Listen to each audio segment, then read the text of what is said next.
But we had this moment before the game started where we were like put on this other field.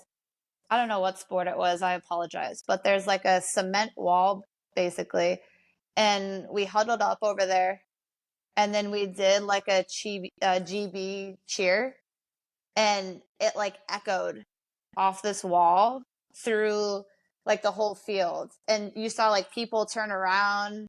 We all kind of got chills. And from that moment, I was just kind of like, I think we're good. And when it was 13 at half, I did look at the scoreboard and I felt like we're okay. Like, we've got this.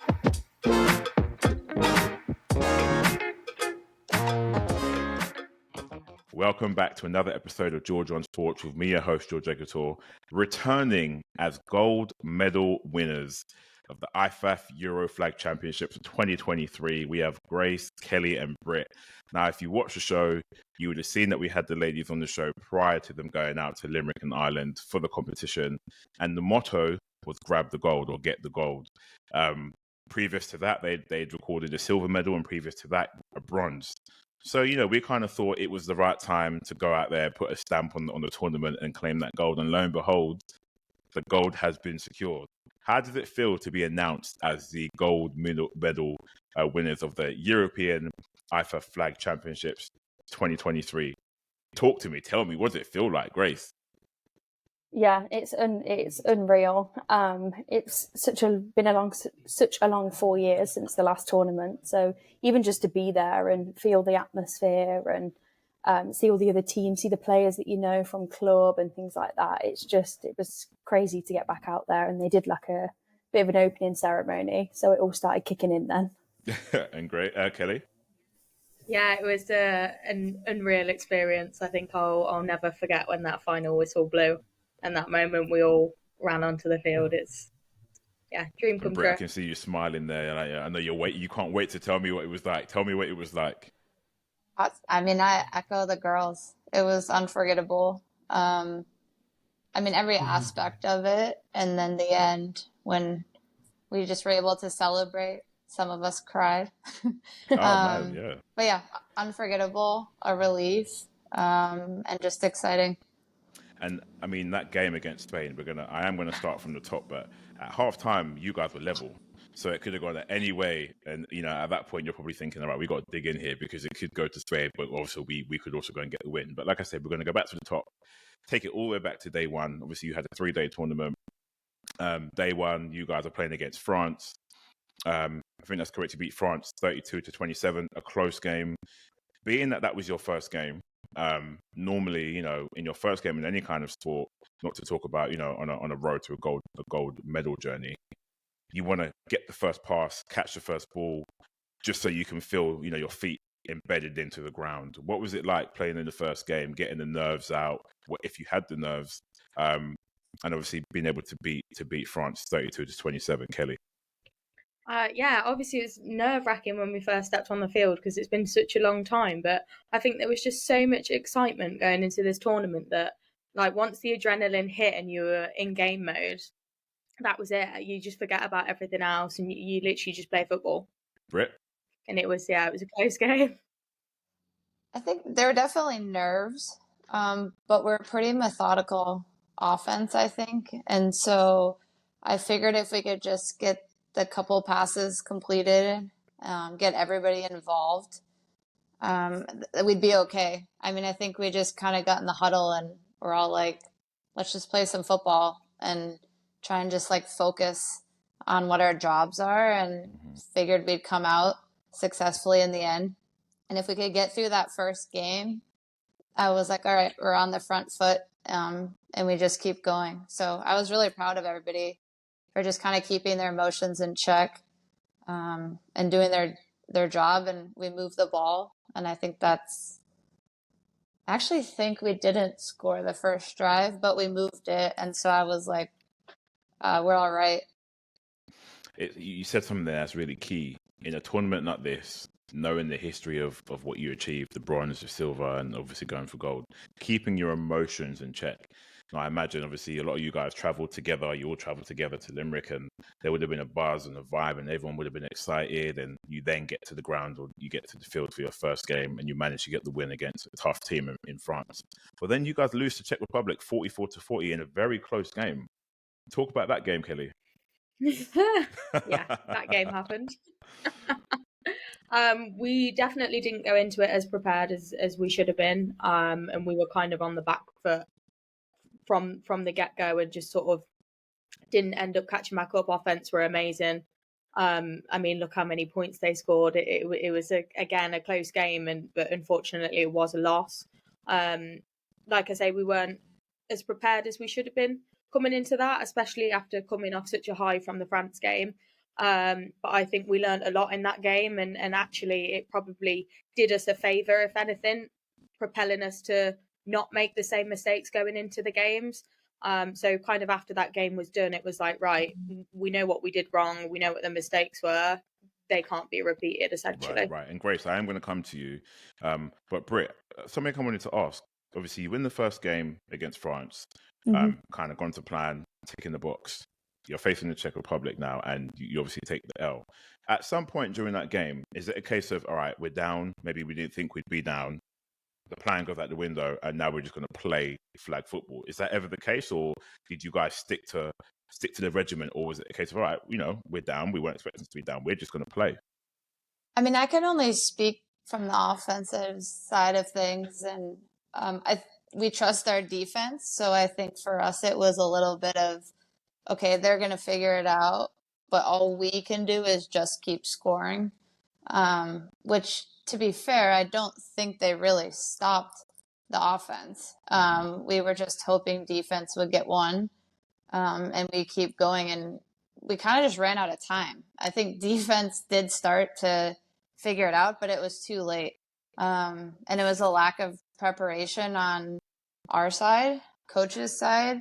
And we all had a discussion afterwards. And like Kellie said, it sounds cliche, the loss helped us, but I think it did, because it was a reality check. At the end of the day, you're still playing a national team, and it doesn't matter where they come from. It's all their best players. So it was a reality check, and it was necessary, and we adjusted.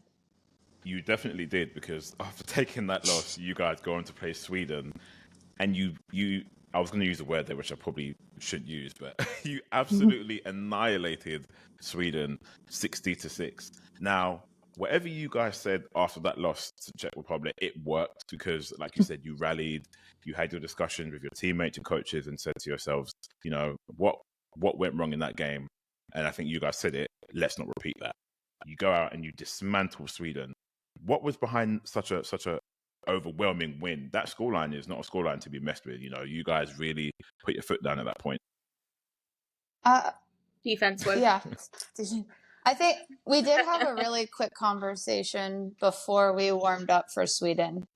And I think Kellie and I just said, you can have whatever feelings you have about the Czech game. You can blame whoever you want, get it off your chest, and we're done. Like, everybody's heard it. It's been addressed. Like, you're on to the next one. And I don't know. Whatever it was, it worked. I think everyone put their frustrations from the Czech game into the Sweden game for Sweden. I think we just went out guns blazing. Then we went in to end the day on a high. And obviously, we were successful doing that, for sure. In more ways than one. I mean, 60-6 is a huge scoreline. Now, Grace, some people may or may not know that you, in fact, tore your ACL, which is absolutely gutting, because we had you on the show not too long ago, all three of you guys on the show, three of you ladies on the show not too long ago, and we were talking about previous success and the training that you guys were doing to get to Ireland, to be able to go for the gold, and spirits were high. But with sport come the lows too, right? Talk to us about tearing your ACL before the tournament, because it happens. It happens in every walk of life and every walk of sport when you're least expecting it to happen, and how you dealt with that mentally and physically. Yeah, so it happened playing flag football. So we had our regular season game, and just planted to change direction, and felt a bit of I never heard the pop, didn't get all of that kind of stereotypical symptoms, but knew something was wrong. And then from there was just kind of seeing physios, doing rehab, doing prehab. Like in my head, I was like, yeah, we've got time. Like the Euros is kind of 3 months away. And then saw a knee specialist, had my MRI, and found out that, in fact, I had torn my ACL. So obviously knew at that point then that the Euros was kind of out of question. And it was just obviously like hit rock bottom, definitely. Like we've all mentioned before, the Euros previous was 4 years ago. We've waited 4 years to get to this point, and I go and do this wonderful injury just a couple of months before. So yeah, it was tough, and it was hard mentally. But at the same time, just still kept myself in the sport, threw everything I could into it, and just helped the girls as well. I kind of know the routes, know the playbook, know the players, personalities and stuff. So just was still at camps, and still helping in any way that I could. And obviously we're still at Ireland and still on the sideline for that win, which was amazing. The only thing that could have made it better was playing, but witnessing it from the sideline was definitely a different perspective. Yeah. And I've had my surgery now, so getting ready to get back for next year. Nice. I like to hear that. Obviously, you're actually, you mentioned next year. We're going to come to that towards the end of the show, because I think you guys are going to go on to do some serious business at the World. But we'll save that for the end of the show. But it's great to hear that you've had your surgery. You're on the men. It's a shame you didn't get to play. But I feel it's important we raise that awareness. ACLs in ladies in particular are quite a big deal right now in both football, flag football, all female sports. And there's a lot of research and study going into it. As far as, I think, in football, or soccer, as some people may refer to it watching this, they've had to redesign women's football studs to, allow the cuts and the plants that you're speaking of to reduce the impact on ACL. But it's 100% a hot topic right now. Again, it's a shame we weren't able to play, but sometimes these events, when they do happen, such as tearing your ACL, and even you being there on the sideline with your team, it does provide that extra bit of motivation. You've got one of your own who's not able to play, not able to take part, knowing what you've put into the sport, all the time you've dedicated to sacrifices you've made. So sometimes, as much as it's very unfortunate for you, it can provide a bit of a morale boost for the team. So, let's do this for Grace, let's do this for our teammates. And again, you guys went on and did it, which takes us to day 2 with another crazy scoreline against Ukraine. 56-26. Now that's another big scoreline. So it seems like the momentum and the ball is rolling. After you took that one loss to the Czech Republic, you've clearly thrown that out the window, and it's just all wheels of emotion. Britt, talk to me about that game against Ukraine. Oof, what you can remember anyway. My mind's still on the Italy game that we barely squeaked out, because that was probably not offense's best showing. The Ukraine game was just, we moved on to the next day. We still, I think, had that second game in our mind where you can't slip up. I think at that point, we knew we had a loss, and another loss could be an issue in where your standings are. So it was just like pick up from the night before. Offense was going to do their job. Defense did their job. And we just kept flowing. It was not a huge discussion. There wasn't some massive buildup. It was this is business, and we can't take a second loss. Yeah, foot on the pedal, they like to say, foot on the throttle, all the way down. And you mentioned Italy, which we'll come to now. 21-15, very, very close game. Kellie looks like she's about to, let the breath of fresh air out, and we managed to get the win. Kellie, talk to me about that game. Yeah, it was a good game. It was a genuinely really good game of football, like on both sides. We did go out sort of like guns blazing. I will take responsibility for the first. Did get a contact penalty right on the end zone, so they did get 2 points instead of 1 on the extra point. So I will take responsibility for that. But it was a good game of football. I mean, it's obviously a lot of pressure and it's very intense when you're in it, but when you come away from it, it was such an enjoyable game. Like they were athletes, they were making plays, like we were making plays. It was so back and forth. Obviously for us, we knew we didn't want another loss, and we knew they were sort of like guns blazing as well. And we got some huge stops towards the end of the game. I think one of them was a pass breakup from Tash right in the end zone, and it kind of secured the game for us. And it was just like everyone was going crazy. It was close, but it was like, as a spectator, what a game of football. Like, you can't ask like any better to, you're at the European Championships and you are literally battling it out to the last And play. you meant But it's no. Go ahead. Sorry. No, I was just going to say, I think like everyone just like mentally checked in and was like, it's close. Keep your head in. You keep battling till literally that whistle goes. You mentioned spectating. Grace, I imagine you would have been on the sideline at this point spectating this game. So as a spectator, obviously you're part of the team, you weren't able to play, but is there anything that you noticed watching the team play that perhaps you hadn't noticed when you're playing yourself? Maybe things that you spotted in the opposition in Italy that maybe you guys could take advantage of, because you almost become the third eye, being able to pass on messages to the team and say, look, this is what they're doing on this play, or they're sending this blitz.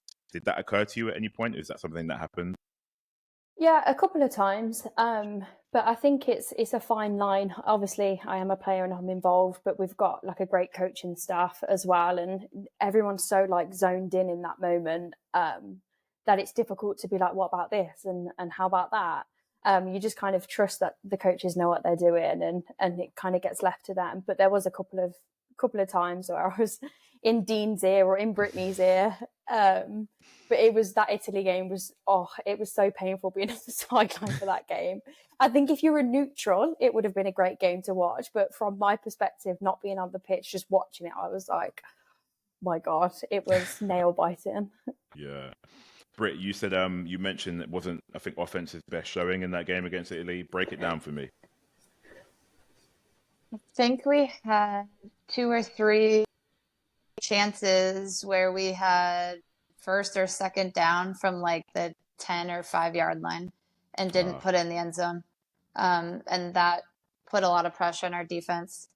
I also decided to roll right, look left about 30 yards down the field and chuck it across my body. And they intercepted it. So it was just like things like that were kind of, I want to say, out of character for our offense, but I did it again the next game. But it was just like they were a lot quicker. I've never played Italy or, even a version of their team in an international tournament. So the windows were smaller. The rusher was quick. The ability to catch up by them was quicker. But I think we actually ended up winning on some deep balls, which I don't think people always expect from us, but we were capable of. And, it was nice that we could win on those, but it really came down to defense. Italy showed a bunch of different formations than we're used to, and defense figured it out. And we scored when necessary, but we made it harder on ourselves. Some credit to yourself, though, because those cross-body throws that they always preach quarterbacks to not do, I've seen you do it plenty of times and come off plenty of times. So I don't blame you for wanting to do that, because I've seen you pull those off. It just happened to be that they didn't work out. But here's a question for you guys, right? So obviously, day one, you've had day one, you've had day two. You're finding yourself in these tight games. Are you at this point thinking, this is a really, really close championship? All the teams here are decent. Obviously, you've had some blowout games, but these are all like close score battles. And you're thinking to yourself, right, Denmark, that's another game, 26-20, another close game. Italy, another close game. The Czech game was close. Even the France game was close. So in your mind, I'm just wondering, at what point are you guys thinking, it's day two, obviously we're doing really well, but all of these games are super tight. You mentioned, Britt, not seeing certain looks from Italy. At what point were you guys starting to think, okay, obviously there's a certain amount of training that we've done, preparation that we've done, but like they say, any given Sunday, you're seeing different looks and you're seeing different things, and it's about adapting and overcoming. Yeah, I mean, I don't think we saw anything crazy defensively, like that we had to play against. I think the defense had a lot more to do in that sense. And it came down, and I'll turn it over to Kellie, but it came down, I think, to a lot of film that I wasn't necessarily involved in. But it was like after that Czech game when Italy shows different formations. You know, we didn't play them, but we know Germany does multiple quarterbacks. We knew a little bit about Spain, and we had played France. And so I think it was a lot of defensive work in film. Yeah, the coaches were really, really good in regards to like reviewing film, getting us in and being like, these are the formations we're seeing. This is the call that we are going to give you to sort of like counteract that. And then just knowing sort of like who you're partnering with, make sure your switches are on point, you're doing it quickly, you're communicating. I think as the tournament went on, we went from strength to strength with that. But yeah, really the work that the coaches put in, watching the film and getting us prepared, really, really did help us, because we sort of like had an idea of the kind of things we were going to be up against and the kind of formations that we were going to be dropping into ourselves. So you can kind of like familiarize yourself and get comfortable. And in this scenario, I'm going to switch with you, and we're going to have to do this way, and we're going to, you know. And it did help us, because once we had seen it a couple of times, we knew how to deal with it then. And we really did sort of like pick up as the tournament went on defensively, and like found our feet in just adapting to those situations quite quickly, which was really good. So, you know, that, and we were, again, our coaches were good enough. So if we would say like, you know, we're actually not comfortable with that call that you're giving us, we're going to be more comfortable in something like this. They were really open to working with us on what is going to best suit the players on the field.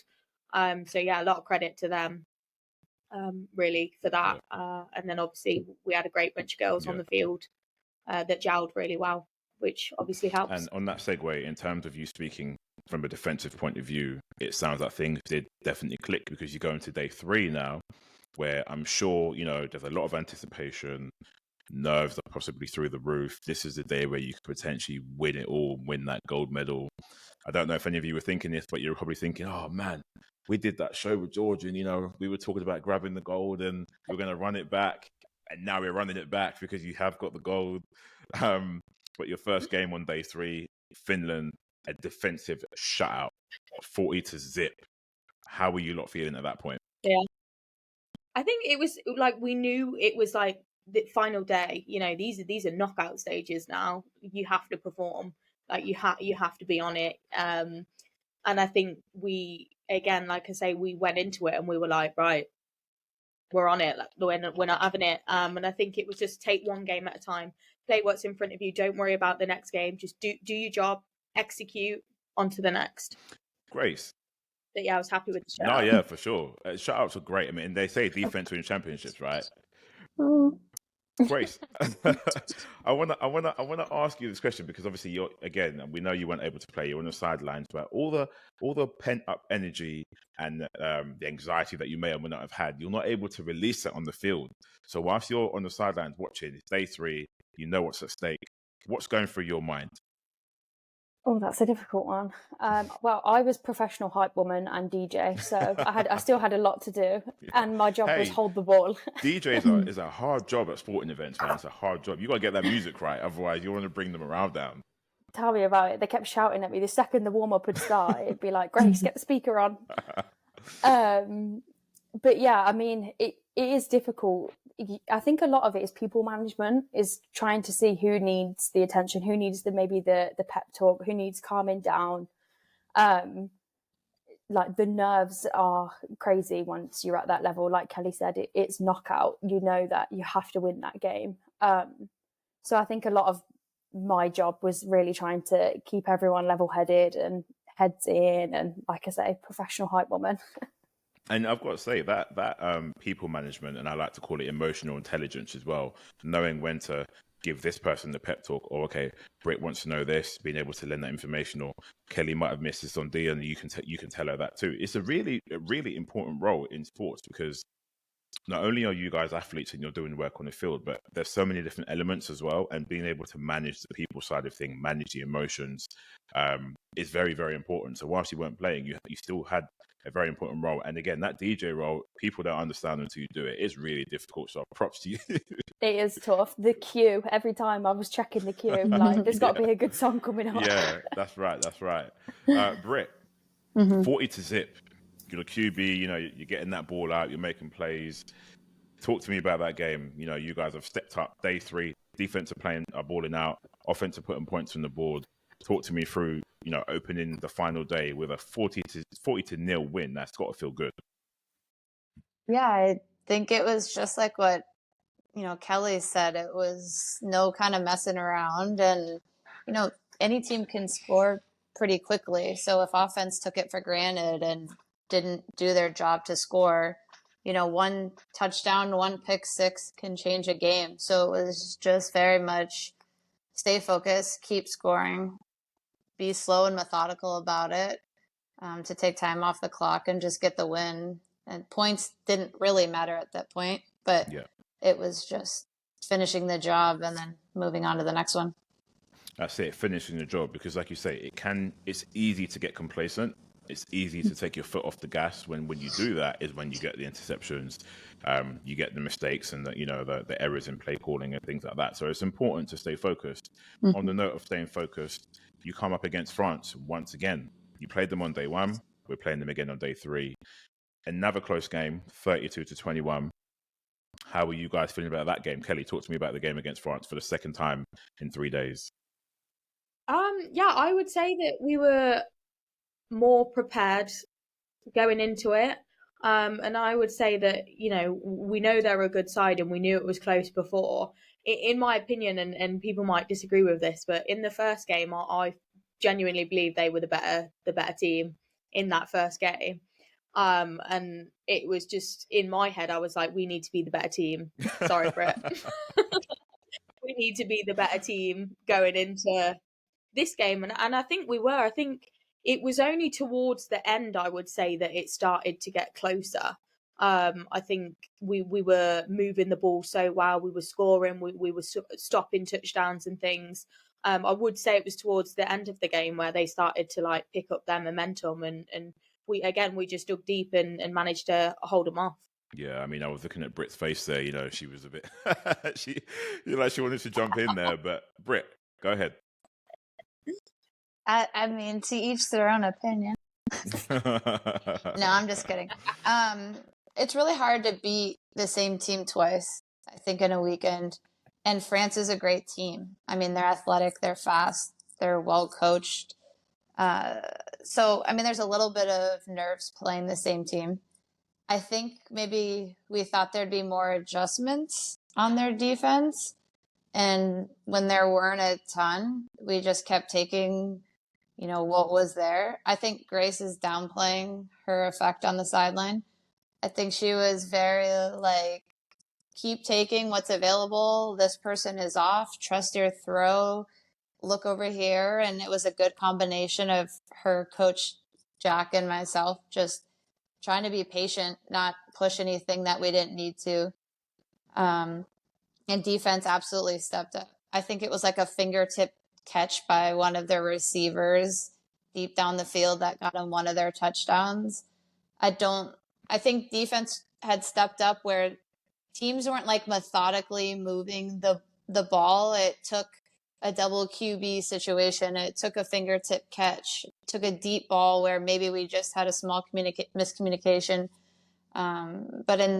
I thought everybody stepped up in that game, and it was very business-like. Just let's get it done and go to the next one. I like that word, business-like. You know, this is a business trip. We're here playing flag football, but we're here for one goal, and that goal is the gold. And that brings us to the game against Spain, the highly anticipated game against Spain. Like, everyone's waiting to see the outcome. A great team. I believe they were the title holders, if I'm not incorrect. And you guys, you go and play Spain. You got Grace on the sideline. She's hyping everybody up. Kellie and Britt, you guys are on the field doing what you do best, calling plays, taking shots, organizing the defense, and slinging the rock. To come out victorious, 26-19. Now, I will say, at half time, this game was 19 apiece. So it was, anyone for the win. What's going through your mind at that point? You're in the gold medal game. It's now or never. It's 19-all at the half. What's the team talk like? Kellie, go for it. I think it was 13-all Okay, at the my bad, half. 13-all. Yeah, I mean, we always knew it was going to be a good game. I think we went into it and we know they're a good team. We know the players, we know the threats, the kind of things that they like to do. Obviously for us, we lost to them in 2019 in the final. So, if anyone was really good in for it, it was definitely us. And I think it was just go into it 0-0, least mistakes. You've got 20 minutes left to play. That is it, 20 minutes, and it's either gold or silver. Put your body on the line, play football, enjoy yourself, enjoy what you are involved in right now, but go and get that gold. Be focused. That's all you've got left. Just go for it, basically. Grace, how would you feel him? Yeah, there's not a lot of words. It was tough. I think that was probably the hardest game being on the sideline for, because of how close it was. We kind of took a knee at halftime to take the 13-all, and it was, like Kellie said, that was the team talk. But there was drops, there was a couple of missed tags, it was hard being on the sideline for that game. And at one point we had a technical area, if you like, and I'm stood at the back of it, just holding the ball like this, I couldn't be anywhere near it. It was a great game. And I think as much as the scoreline was close, I think we always had control of that game. I don't think there was ever a point where it felt out of control. Even on the last play, it's a Hail Mary. It wasn't kind of 4th and 2 yards. It was, they were having to go for it. Mm-hmm. And Britt, obviously, you mentioned you were 13-0 at the half. You go into the last 20 minutes and you go on to win the game. As the quarterback, what were your thoughts and feelings in those last 20 minutes? Was it a case of one play at a time, just do the right thing, one play at a time, forget about the end, forget about the last 5, 3, 1 minute, forget about whatever's going to come then, take what they give you one step at a time? What was it like? I'm honestly going to say this, and I know it's easy to say that we've won, but it's probably the calmest I have felt in a final, which is very strange to say because I knew it was at stake. I knew they were a very good team. But we had this moment before the game started where we were put on this other field. I don't know what sport it was. I apologize. But there's a cement wall basically. And we huddled up over there. And then we did a GB cheer.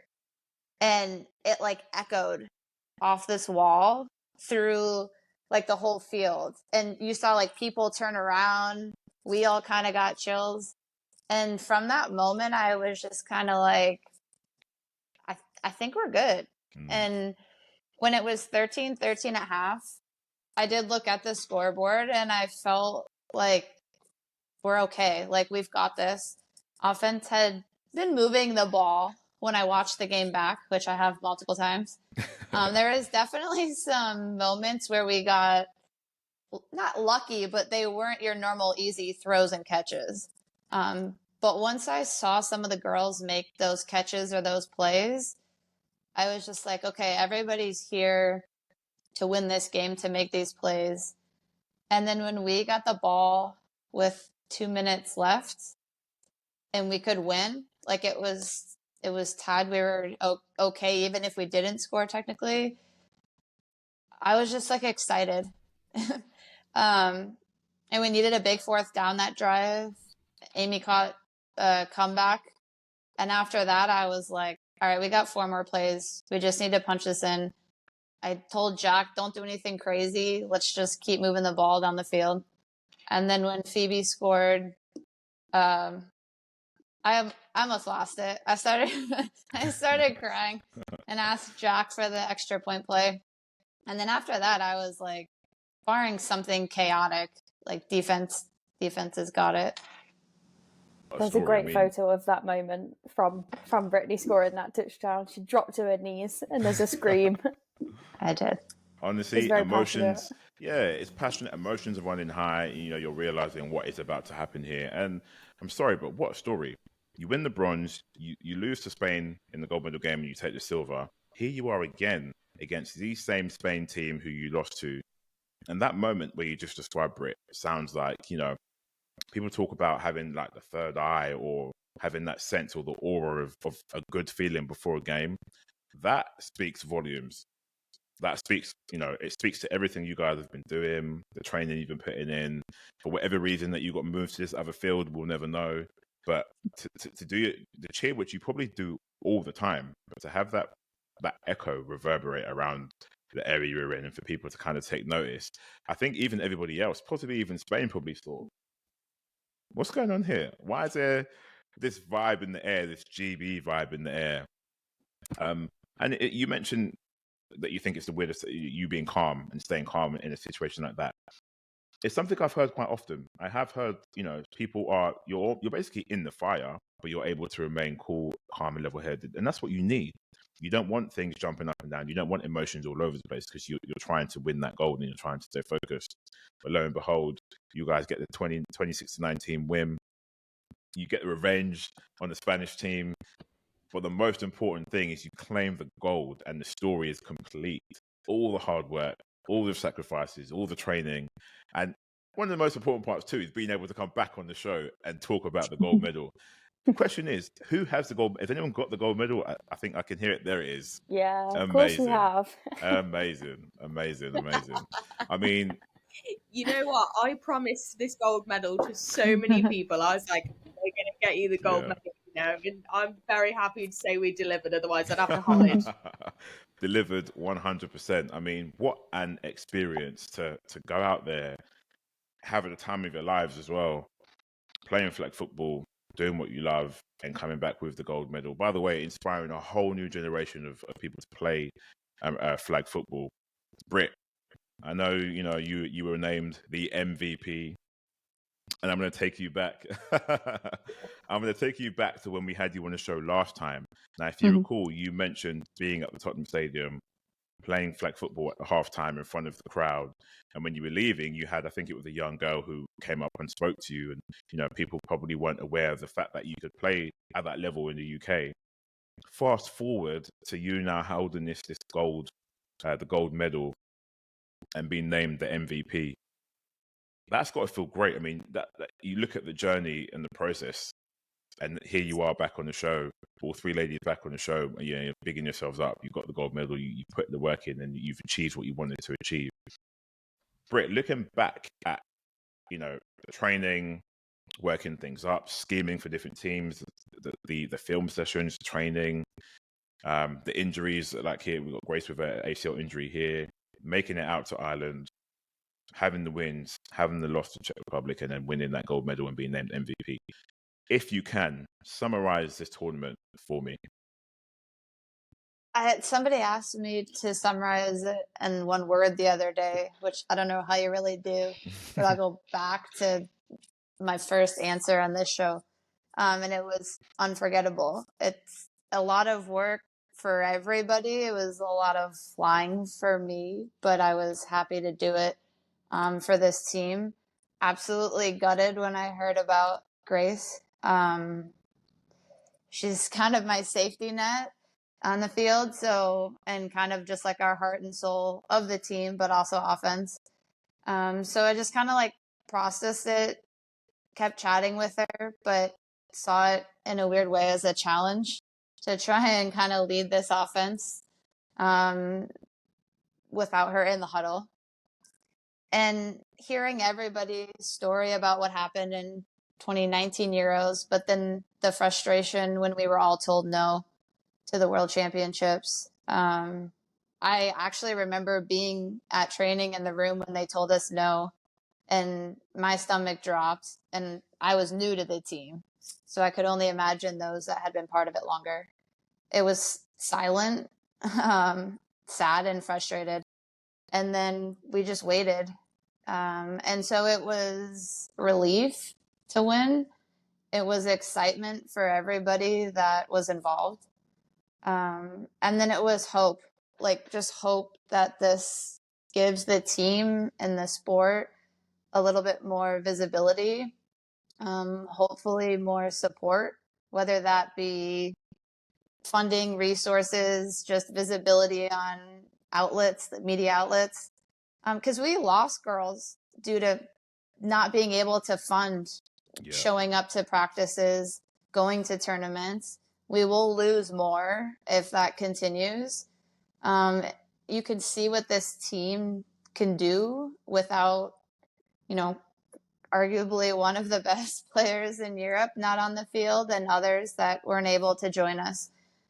And so all we can do is just keep working and trying to win. But if you want to continue to succeed at the higher level, you're going to need support.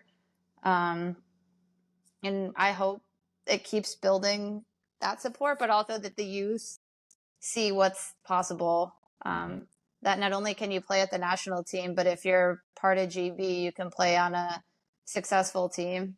And there's even a bigger stage out there in the Worlds and potentially the Olympics. Correct.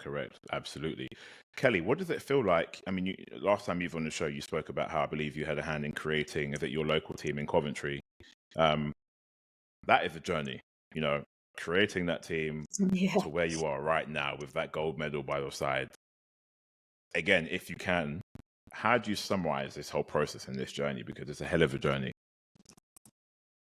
Honestly, it's been a long time coming. I was actually my 4th European Championship. So the first year I went, we didn't place essentially. Got the bronze medal, got the silver medal. Absolutely needed that gold medal. Obviously got it, which is just an incredible feeling. Like my mum and dad were there as well. So it was an amazing moment, just being able to run over to them afterwards and see how happy and how proud they are. Obviously they've put a lot into the sport in the club. For me as well, they've travelled everywhere and always been so supportive of it. So it was amazing to be able to share that moment with them. Going on to the youth side of things, obviously we run the women's development days. We are actually running a GB development day for youth, boys and girls, in October. We'll have the advert coming out in the next couple of days. But we're going to get that, and we're hoping to get sort of up to 100 boys and girls involved, be able to wear our GB stuff and hopefully inspire them. Take the medal, have pictures, give them and share with them our experiences and our knowledge, and hopefully bring them on, get them excited.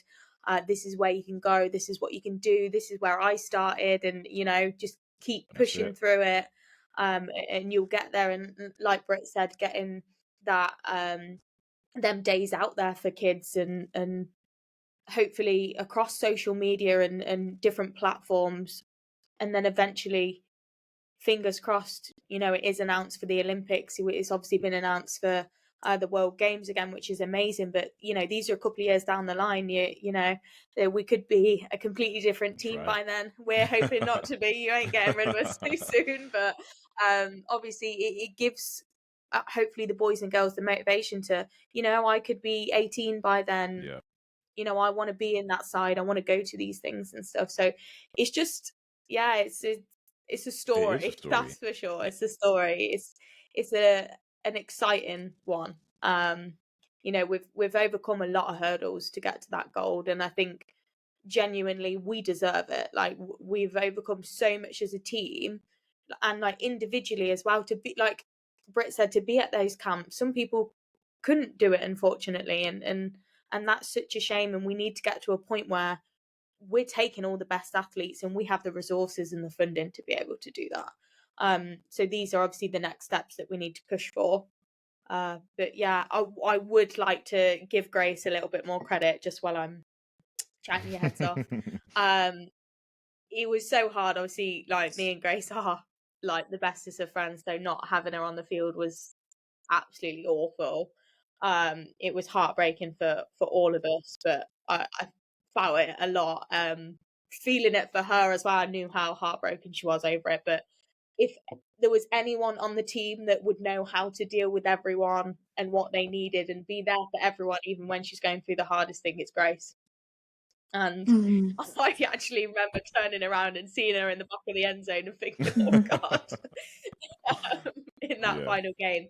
But we actually had a breakdown at the end of the Spain game, and we did it there for you did. Grace.